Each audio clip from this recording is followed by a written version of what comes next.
É sempre uma felicidade estar aqui mais uma vez compartilhando da palavra do Senhor. E acho que esse está melhor. Estava até empolgando aqui para a gente descobrir o que era, mas é esse microfone. E como a Irene falou, eu quero também ratificar o agradecimento aos irmãos que de alguma forma conseguiram contribuir para que o nosso fogo estivesse pronto hoje e estivéssemos condições de estar aqui. Obviamente que algumas questões técnicas ainda serão ajustadas, mas é importante nós agradecermos a Deus também por esse momento. E nesse mês de maio, irmãos, nós estamos refletindo sobre o mês da família, cujo nosso texto é: em Cristo fortalecemos as nossas famílias. A princípio, na primeira semana, nós refletimos sobre a questão: em família acolhemos uns aos outros. Então, nessa oportunidade, nós falamos um pouco e aprendemos um pouco e relembramos um pouco sobre a necessidade de sermos acolhedores. E na semana seguinte, falamos sobre a união, com o tema Família Unida, Harmonia Presente. E esse foi o foco do segundo sermão, segundo final de semana. E na semana passada nós pensamos um pouco sobre como edificar uns aos outros em família. Como podemos ajudar os membros das nossas famílias. Como podemos auxiliar. Como podemos ser bênção em nossas famílias. E da mesma forma, o tema já também foi seguido das nossas escolas bíblicas dominicais. E na primeira semana, conversamos um pouco sobre os empecilhos à mutualidade em família. O que nos impede e o que nos atrapalha de termos comunhão e união em família. Então apresentamos algumas dificuldades que nós temos e obviamente também algumas sugestões para melhorarmos essas questões e superarmos essas dificuldades que nós temos em todas as nossas famílias. E aí na semana seguinte, falamos um pouco sobre o louvor. Em família, louva a Deus. Falamos um pouco sobre o privilégio que é louvar a Deus em família e o impacto positivo dessa questão nas nossas vidas. Hoje, nós escutamos o nosso mestre, pastor Elias, fazer uma introdução sobre a família funcional e também aplicar alguns tópicos sobre essa questão. Estudo que dará continuidade na semana que vem, tá bom? Mas no sermão à noite nós encerramos o mês da família hoje. E hoje para isso eu gostaria de compartilhar com os irmãos no livro de Josué, capítulo 24, versículo 15. Então, vou dar um minuto para que os irmãos fiquem à vontade para abrir as suas Bíblias.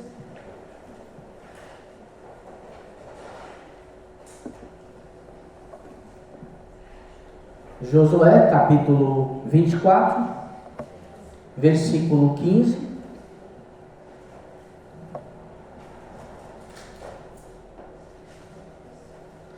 Que diz assim a palavra do Senhor: porém, se vos parece mal aos vossos olhos servir ao Senhor, escolhei hoje a quem servireis, se aos deuses que serviram os vossos pais e que estavam além do rio, ou aos deuses dos amorreus, em cuja terra habitais.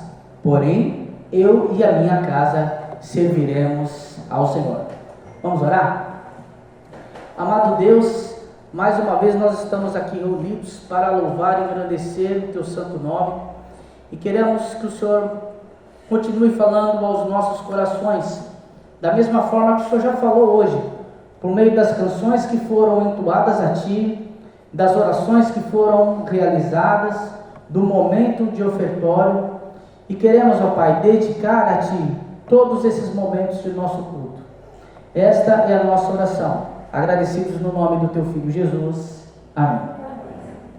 Irmãos, então, baseado nesse texto, o nosso tema da noite é: servir o Senhor é uma decisão em família. E buscando esta ideia, esse texto conhecido de Josué, texto inclusive que foi base da nossa última devocional da semana. Nossa irmã Estela colocou lá metade da minha mensagem devocional dela. Foi muito bom, viu, irmã? Deus abençoe. Mas é sobre essa realidade que nós vamos falar.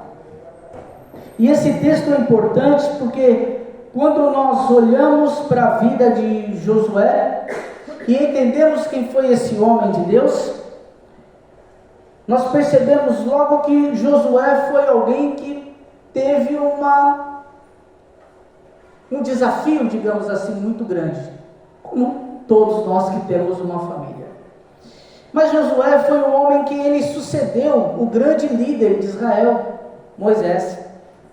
Josué nasceu no Egito, obviamente porque o povo estava cativo, mas pertencia à tribo de Benjamim, uma das 12 tribos do povo de Israel. Ele também fez parte de outros 12, que são os 12 espias, enviados por Moisés para explorar a terra de Canaã, e um dos 2 que atestaram positivamente que, conforme a promessa de Deus, seria possível a conquista da terra. Nós vemos isso no livro de Números, capítulo 13, versículo 1. E Josué, então, ele assume essa responsabilidade de liderança, não apenas para com a sua família, como é a responsabilidade de cada um de nós, mas a responsabilidade de liderar todo o povo. E nesse livro de Josué nós conseguimos identificar alguns destaques, e dentro desses destaques está a conquista da terra prometida, a terra que o Senhor prometeu ao seu povo. Sabemos que no período do deserto, Moisés estava com eles, mas eles entraram na terra sobre a liderança de Josué. E um outro tema também importantíssimo desse livro é a presença de Deus, o amor do Senhor na vida do povo. Porque nesse período de conquista, Deus manifestou o seu poder e a sua presença através das batalhas que foram vencidas. Porque não foi o povo que venceu as batalhas, mas o próprio Deus, quem proporcionou para que o povo triunfasse e tivesse condição de chegar à terra que o Senhor prometeu. E esse último ponto está relacionado a esse pequeno versículo que nós lemos. Ele fala sobre a reafirmação da aliança com Deus. Então o livro de Josué, ele fala sobre essas temáticas, e Josué como líder, então no capítulo 24, ele invoca a obra do Senhor. Do versículo 1 ao versículo 13 do capítulo 24, como nós já ouvimos aqui essa noite, ele fala sobre as maravilhas de Deus. E ele vai desde Terá, pai de Abraão, até os dias atuais, mostrando como Deus é bom e como Deus operou por meio da nação, os guardando, os abençoando e cuidando daquele povo. Então ele passa por Abraão, passa por todos os patriarcas, e Josué demonstra, relembra ao povo essa realidade. Passa pelo desafio de Moisés de tirar o povo da terra do Egito, até esse momento em que o antes jovem Josué já era um homem idoso na plenitude do seu vigor físico, com 110 anos, conforme está escrito em Josué capítulo 24, 29 e 30, que foi a idade que ele morreu. Então esse homem, dentre as suas últimas palavras, invoca essa advertência, não apenas ao povo de Israel, mas que também pode ser aplicado a cada um de nós. E aí ele diz uma frase que talvez seja uma das frases mais conhecidas no cristianismo: eu e a minha casa serviremos ao Senhor. Detalhe que Josué, como líder do povo e líder da sua família, ele faz alguns questionamentos, mas ele não aguarda a resposta do povo. Ele se antecipa e coloca a sua pública profissão de fé. Ele diz que o povo tem outras opções, mas que ele já tomou a sua decisão, que é ele e a casa dele servir ao Senhor. É servir ao Senhor. E aí nós encontramos isso nas nossas canções, como nós vamos cantar aqui daqui a pouco. Nós vemos isso na porta de algumas casas, né? Eu e a minha casa serviremos ao Senhor. Nós vemos esse trecho das Escrituras muitas vezes coladas em adesivos no nosso carro, né? Nos automóveis, está lá: eu e a minha casa serviremos ao Senhor. Recitamos, né? Eu e a minha casa serviremos ao Senhor. Alguns vão até fazer tatuagem, né? Mas essa verdade, se de fato é o seu desejo, precisa estar colado e pregado no meu e no seu coração, e não apenas verbalizado por um momento da nossa vida. Essa verdade, ela precisa ser reafirmada, porque aqui, preste atenção, Josué não está dizendo a um outro povo que não seja o próprio povo de Deus. A resposta parece óbvia, mas não é nem tanto. E por isso que de tempos em tempos precisamos sim reafirmar essa verdade e avaliar se de fato a nossa vida condiz com alguém que serve ao Senhor. E sobre essa dificuldade que nós temos, e de fato ter um posicionamento como o de Josué, e ter essa firmeza de dizer que vamos servir ao Senhor, ou eu e a minha casa serviremos ao Senhor, nós vamos refletir sobre alguns pontos que encontramos nesse texto.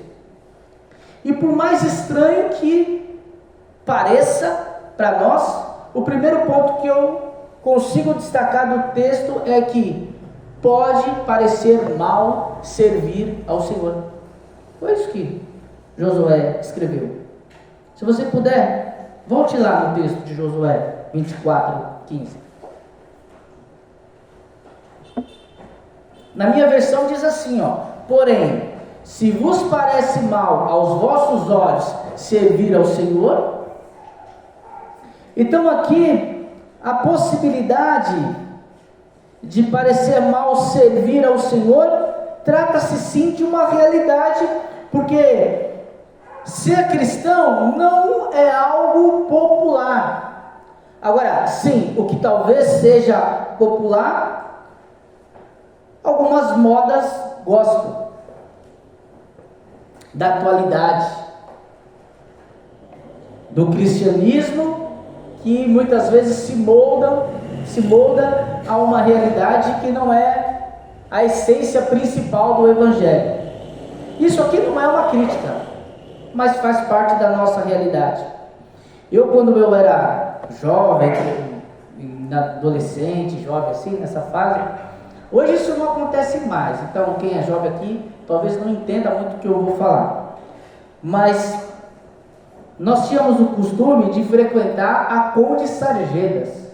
Alguém sabe a Conde Sarjedas? É uma rua. A Conde Sarjedas, para quem não sabe, é uma rua que fica no centro, na Liberdade ali, em que vende artigos religiosos, na verdade cristãos, né?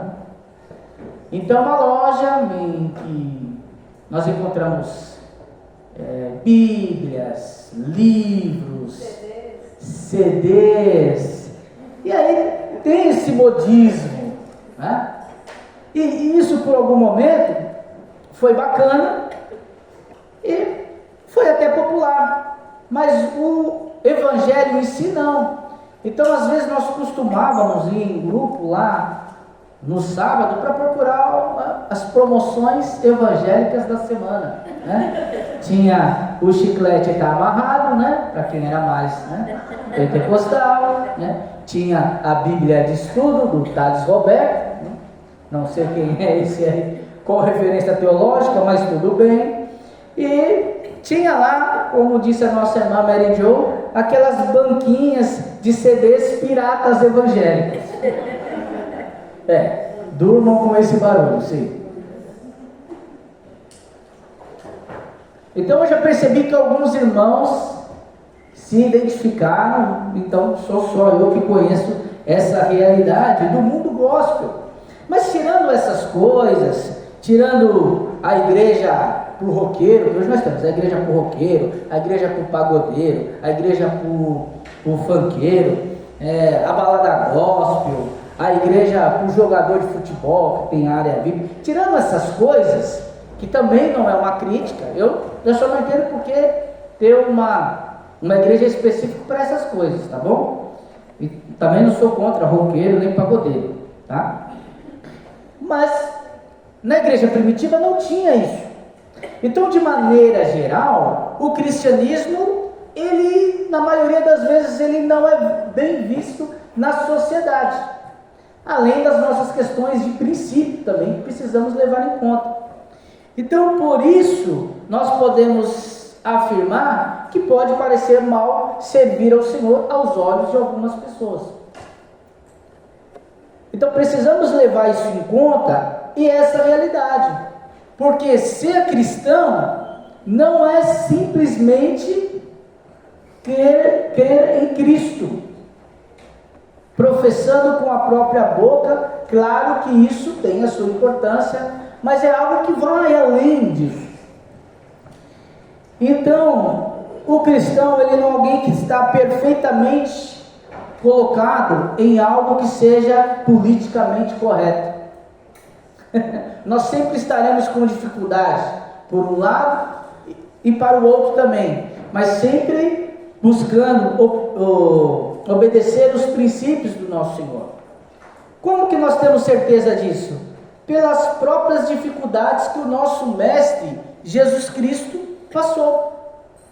Em Lucas capítulo 9, versículo 23, por exemplo, o Senhor Jesus diz que se alguém quiser acompanhá-lo ou segui-lo, negue-se a si mesmo diariamente, não é de vez em quando, não é só no domingo, não é só quando está calor, não é só quando a iluminação está boa, não é só quando tudo no som está funcionando, mas é diariamente. Negue-se a si diariamente e tome a sua cruz.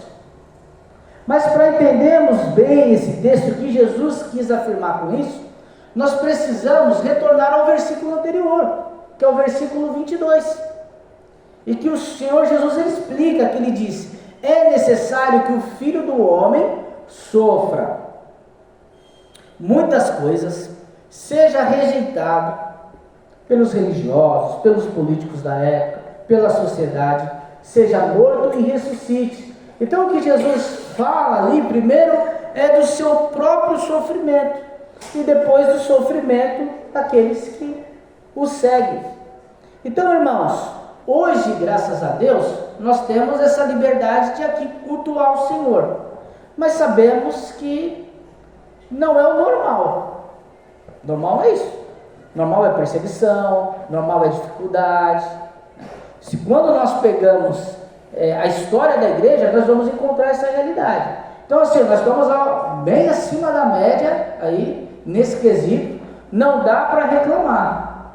Quando nós estamos em período de evangelismo e de campanhas, nós vemos a realidade, principalmente de outros países, que têm a cultura muito diferente da nossa. E Josué, entendendo que aquele povo já tinha passado por uma grande experiência com Deus, recordando essa história, entendeu que além de ser o período do final da sua vida, ainda era um período em que o povo teria condição de tomar uma decisão, e uma decisão ao lado do Senhor. Mas vejamos,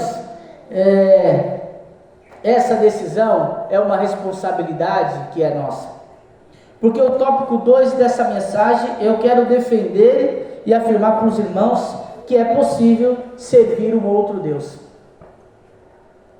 Sim, porque quando ele fala, Josué fala de 2 outros povos, os povos dos seus pais, dos seus antepassados, e desses, da terra que vocês habitam hoje. Se vocês quiserem seguir, é uma opção que vocês têm. E ele fala um pouco da dificuldade que nós temos de conciliar servirmos ao Senhor em família com a idolatria. Na verdade, é impossibilidade de conciliar essas duas realidades. Então, meus irmãos, nós temos uma responsabilidade muito grande nas nossas mãos. E essa responsabilidade se chama escolha, decisão. Nós entendemos que recebemos instruções, mas no final de contas, a decisão é nossa. O que Josué fez nesse texto foi apresentar ao povo algumas sugestões. Essa é uma palavra até ruim, né? Conselhos, uma palavra pior ainda, porque alguns vão dizer, se conselho fosse bom, não se dava, bem dia, né? Então, advertir, talvez seja uma palavra melhor, mas as pessoas também não gostam de serem advertidas. Mas na prática, são esses, talvez, os nomes que possamos dar para essa realidade. O povo foi convocado a tomar uma decisão, e cabe a nós, então, esta responsabilidade. As opções existem, como hoje. Naquele dia, o povo teve opção, e hoje também. E o que vai embasar e, de certa forma, influenciar as nossas decisões? O meio em que nós estamos inseridos. Como, por exemplo, a própria igreja. A igreja pode nos ajudar, pode nos instruir, mas no final das contas, a decisão é minha e sua. Se nós ficarmos aqui falando, e no final das contas, entrar pelo ouvido e sair por outro, não se preocupe. Eu não sou Pilatos não, mas eu lavo as minhas mãos, porque a responsabilidade vai continuar sendo sua. No final das contas, somos nós que vamos decidir. E essa decisão é inevitável, porque quando eu rejeito uma decisão, eu automaticamente estou optando por outra, porque na prática há 2 opções e não 3. Apesar de Josué mostrar deuses e povos diferentes, em que o povo teve experiência, na prática só existem 2 caminhos, com Deus ou sem Deus. Então, as outras opções não farão muita diferença. E é importante que tenhamos firmeza nas nossas escolhas, porque nós vimos o que aconteceu em Apocalipse capítulo 3, em que uma das igrejas, ela é advertida, porque ela era morna, nem quente e nem fria. Então, para Deus, uma coisa que não serve também é ficar em cima do muro.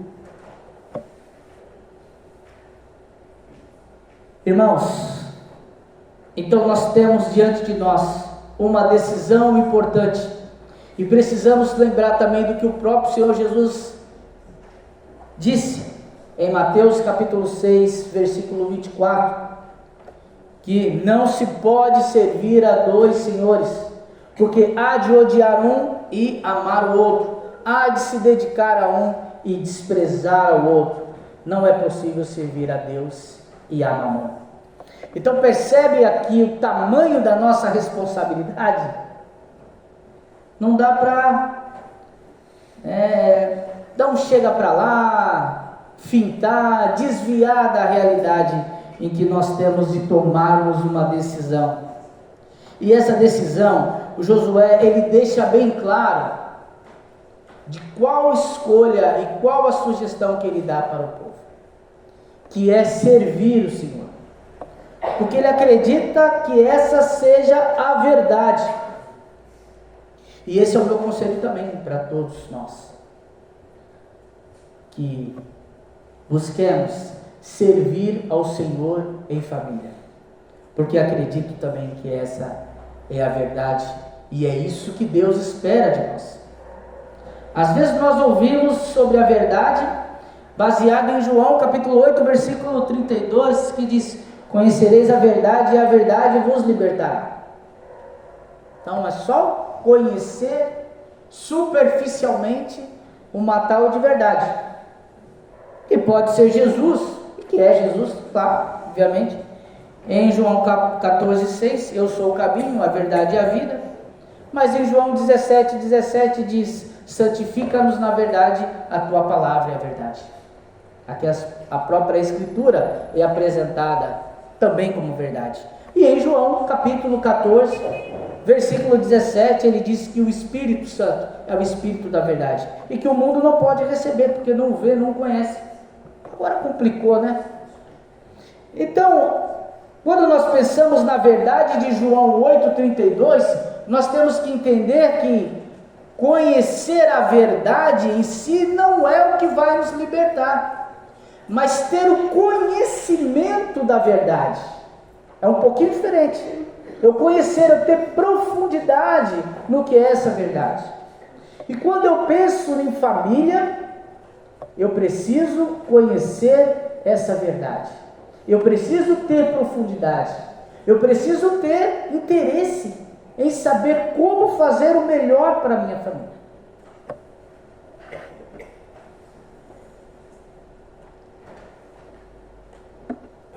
Se você, essa semana, tiver que viajar e chegar no aeroporto e tiver duas aeronaves para você escolher em qual você vai embarcar, e você obtém informações de que uma aeronave tem um piloto experiente lá, que já tem tantas horas de voo, e o outro tem um outro piloto, nem tão experiente assim, mas ele viu um tutorial no YouTube de como pilotar um avião.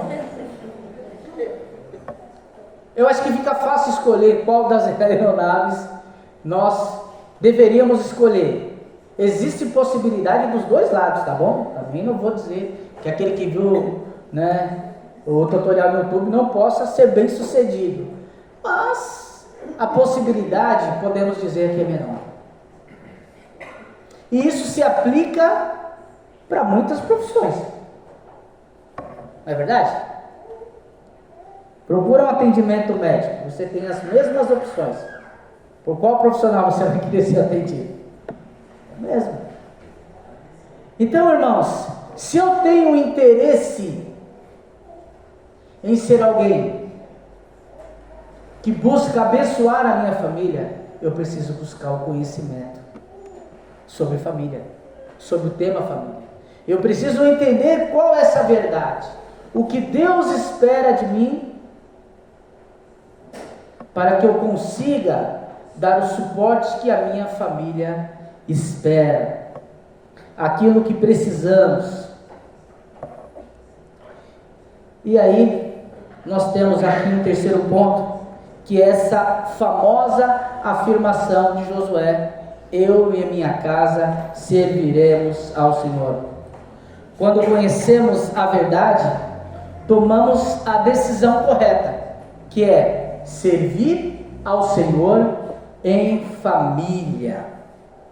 Em Mateus capítulo 7, versículo de 24 a 27, também o Senhor Jesus diz que o homem prudente é aquele que é semelhante ao que construiu a casa sobre a rocha. Vai bater a chuva, os ventos, as dificuldades vão vir, mas aquele que é edificado na rocha prevalecerá. Agora, o que é fixado na areia, o seu final será a ruína, a queda. Aqui quando fala de casa, irmãos, não é necessariamente a construção civil, a alvenaria, mas e sim o nosso lar, aquilo que está sob a nossa responsabilidade. E essa rocha é o próprio Senhor Jesus. A rocha que precisamos construir ou firmar a nossa vida, a nossa família, é o próprio Senhor Jesus. E aí nós temos que entender que esse desafio, que é servir ao Senhor em família, passa a ser um desafio quando nós olhamos para as nossas famílias e percebemos que as nossas famílias não são perfeitas. Você sabia que a sua família não é perfeita? Talvez você não tenha percebido, mas é fácil de identificar. E talvez você esteja ouvindo esse sermão e olhando para o pastor e pensando assim: poxa, esse pastor está viajando, porque ninguém na minha casa tem interesse em servir ao Senhor. Qual a possibilidade disso acontecer? Existe sim a possibilidade, e às vezes essa possibilidade é grande. Mas irmãos, se não tem mais ninguém disponível, à disposição hoje, na sua casa, para servir ao Senhor, seja você o primeiro. Porque ele precisa começar por alguém. Esse interesse, essa responsabilidade, ela passa a ser sua e minha. Moisés já tinha morrido, desculpa gente. Josué teve uma afirmação convicta daquilo que ele e a sua família fez, que é servir ao Senhor. Irmãos, a nossa família, o nosso lar, da maneira que ela estiver constituída, é um presente de Deus, como nós vamos cantar aqui. Mas também existe a nossa responsabilidade, e essa responsabilidade que precisamos refletir. Seja você o responsável, meu irmão. Dê esse primeiro passo, tenha certeza que Deus é contigo. Você pode contar com essa igreja. Nós podemos caminhar juntos, em família. A afirmação aqui de Josué é uma advertência para nós de tal modo que nós temos que entender que servir ao Senhor deve ser prioridade nas nossas vidas. Se você gosta de automobilismo, eu tinha um amigo que gostava bastante. Quando era aqui no Brasil, chegava na sexta-feira, 7:30 da manhã, ele estava lá para assistir treino. No sábado também, para uma corrida que aqui no Brasil, se eu não me engano, começava domingo às 9 horas da manhã. Não é barato. Então ele assistia um treino na sexta-feira, às 7 horas da manhã. Acho que no sábado um treino à tarde, domingo ele estava lá com bonezinho, camiseta da Ferrari. Às vezes a sua esposa não gostava muito por conta do custo que isso gerava, e para nós é um esporte caro. Mas esse testemunho pode servir para cada um de nós. Se é prioridade para mim, eu dou um jeito, viu? Se for prioridade na minha vida, eu consigo, eu faço. Eu acordo mais cedo, eu pego tempestade. Então, meus irmãos, servir ao Senhor precisa ser uma prioridade nas nossas vidas.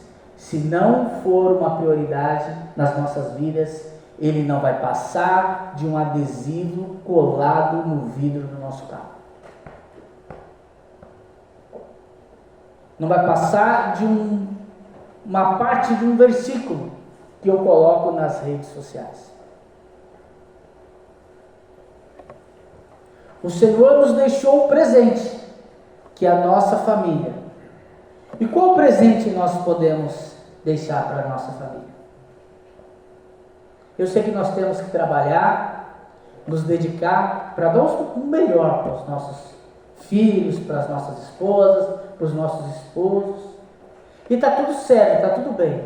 Devemos fazer isso. Mas ainda creio que o melhor que nós podemos dar para a nossa família é o que Josué apresentou nesse texto, separado em 3 tópicos, que eu vou falar rapidamente agora para os irmãos. Ah, meu Deus, vai mais meia hora. Primeiro tópico, o exemplo. O segundo é o exemplo. E o terceiro é o exemplo. Nós precisamos deixar para a nossa família um legado de serviço ao Senhor.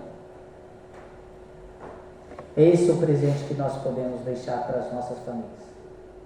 Os bens nem sempre serão uma opção viável para nós, mas ao serviço do Senhor e uma família dedicada ao Senhor é a nossa responsabilidade, e é isso que Deus espera de nós, que sejamos desafiados a servir o Senhor em família, mesmo em meio às dificuldades, mesmo com as nossas famílias imperfeitas, mas que possamos dar esse primeiro passo, e que o Senhor nos abençoe, e abençoe os nossos lares e a família Moriá.